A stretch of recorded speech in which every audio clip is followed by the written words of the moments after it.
Impressionism, post-impressionism, futurism, Dadaism, Cubism, Imagism, these are just some of the few isms, the trends of the avant-garde art and literature that populated the early 20th century.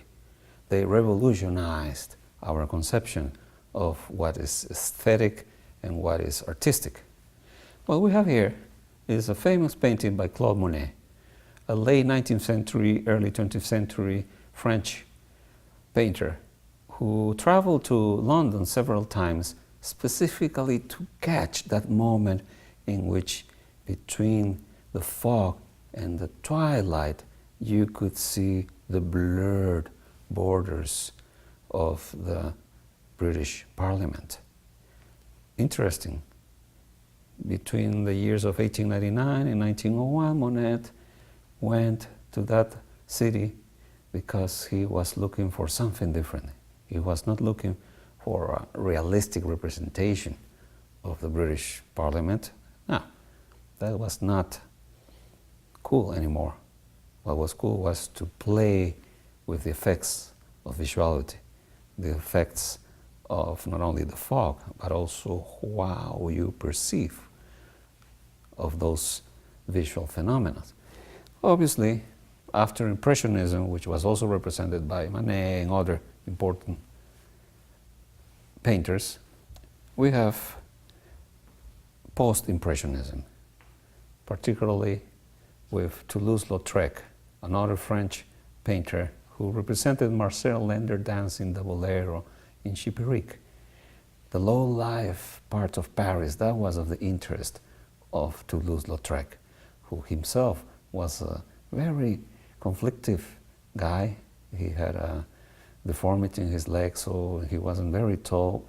He wasn't precisely a man of the world as he would be called at the time, but his affinity to people of the world of the spectacle, of cabarets, dancers, prostitutes, gave him the idea that reality could be represented not necessarily as an impression anymore, but neither as a realistic depiction.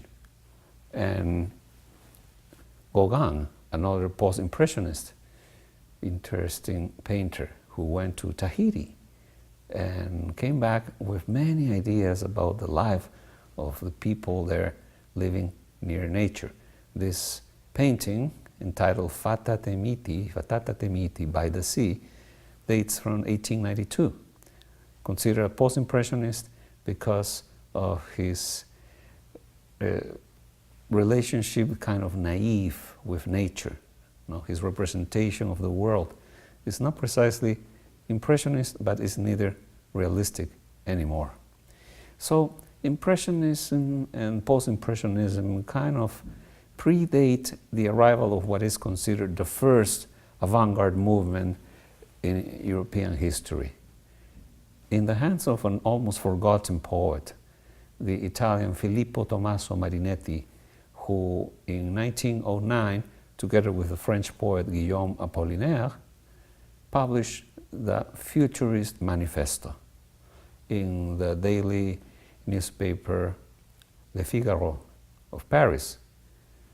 Marinetti and Apollinaire, who we see here, basically declared that the art should not take care of the personal feelings, of the corny representations of human relations, but should take into account the fundamental inventions, the great revolutions that were taking place in the technology and the science.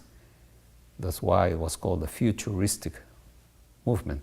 Everything was about the future. We should sing to the automobile. We should praise the telephone. We should envision the world from the point of view of an airplane. These are new ideas, ideas that come together with debate, challenge towards realistic art or obviously romantic art. They were emphasizing those aspects of reality that had to do more with the recent development of imagination and invention. Guillaume Apollinaire was also a very interesting poet because in addition to founding the futuristic movement, he found the Cubist movement. In his poem Zone from 1912, he basically gives room to stream of consciousness, probably influenced by Freud, we don't know. But the thing is that Zone, his poem, is not the typical kind of literary text in which you can follow one single argument. The idea is very simple.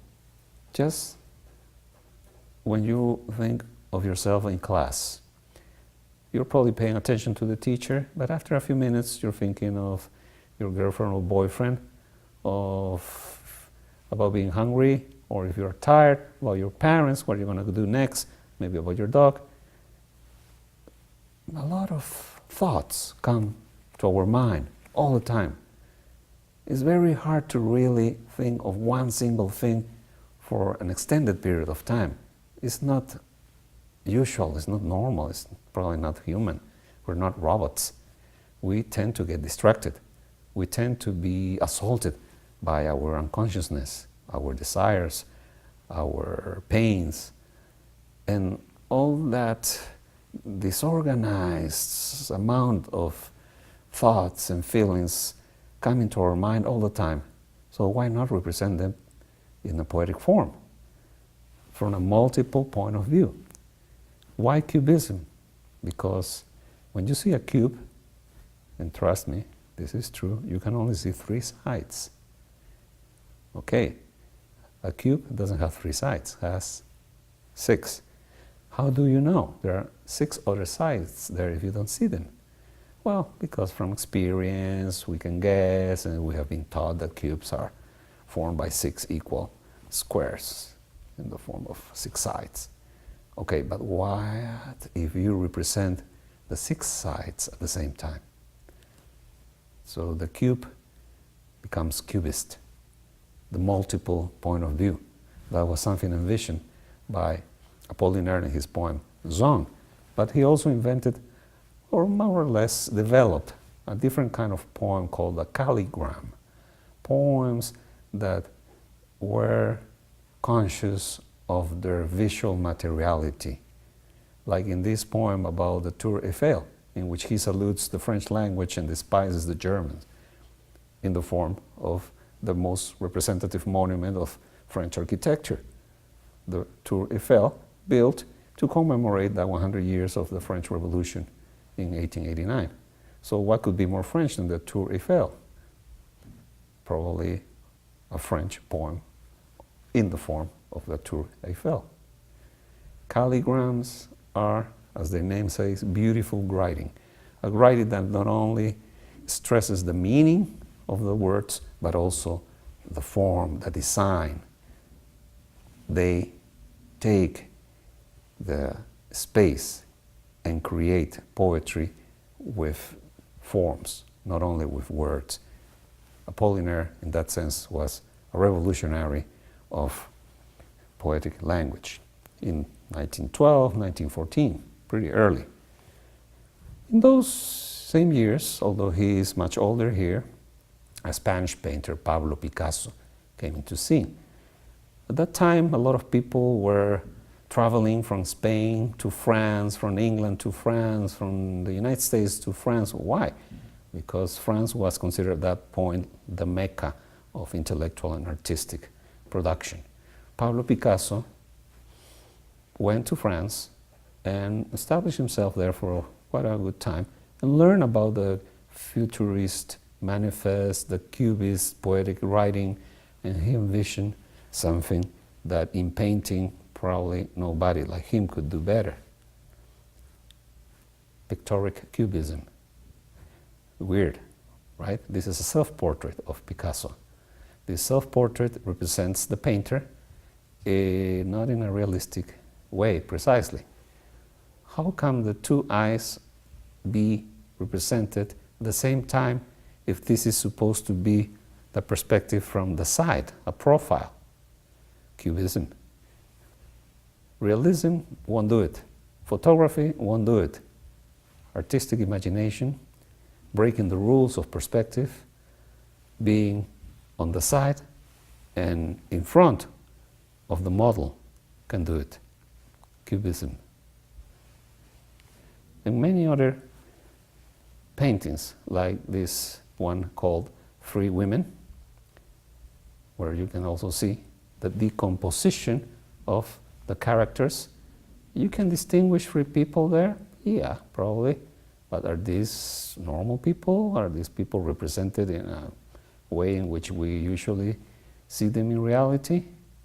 Nah, not that much. And here, again, Free Women by Picasso. The Young Ladies of Avignon. And one of his most renowned paintings, the Guernica. Painted after the bombing of the small town of northern Spain called Guernica by the Nazi Air Force. At that moment, when the war was starting in the civil war in Spain, the Nazis and the fascists, the Nazis from Germany and the fascists from Italy, helped General Francisco Franco, who had raised arms against the democratically elected Republic of Spain.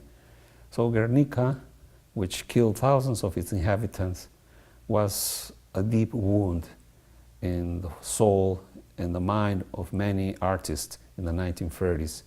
And this beautiful painting, now in the Sofia Museum, Queen Sofia Museum in Madrid, is not a realistic representation of this tragedy, of this massacre. You can see, for example, the tones, the flying heads, the horse completely dismembered, people on the floor crying for help, a mother trying to protect her child, someone screaming of pain on one side of the painting. And why the tones? Gray, black and white, why not much color? Well, it is said that Picasso chose these tones because of the news that were being transmitted on the TV, in the Spanish TV at that time, in which also the newspapers and more than the TV, the newspapers and then all graphic representation in black and white reminded Picasso that this was a way in which reality could be represented as a painful, gray, obscure form of experience. In addition to Picasso, there were other artists like Tristan Tzara. Tristan Tzara, a poet who founded the Dadaist movement in 1916 in Zurich, in the Cabaret Voltaire, a famous bar at that time. Dadaism, similarly to Cubism and Futurism, is an avant-garde school that basically consecrates the absurd, the irrational. Dada doesn't mean anything. Dada means just like a mumbling of a child. Art could be about that. Art doesn't have to be consistent, coherent, rational, or linear anymore. Tzara, an excellent poet, was very experimental with his works and created a collective of writers who would defend the idea that art doesn't necessarily have to comply with the bourgeois taste. Art could be used to create a scandal, to question, to challenge. Art should be a revolutionary tool. This is not strange to a young American poet who went to Europe in the 19-teens, Ezra Pound, who founded the movement called Imagism. Differently from Cubism and Dadaism and Futurism, Imagism emphasized two aspects of poetic writing: visual images and popular language. Literature is not supposed to be about sophisticated, solemn language. Could talk in the language of normal people, of everybody. At the same time, we do not have to be naive about this. Pound was very conscious that art has its own mechanisms, and that's why he emphasized the visual images as part of his language.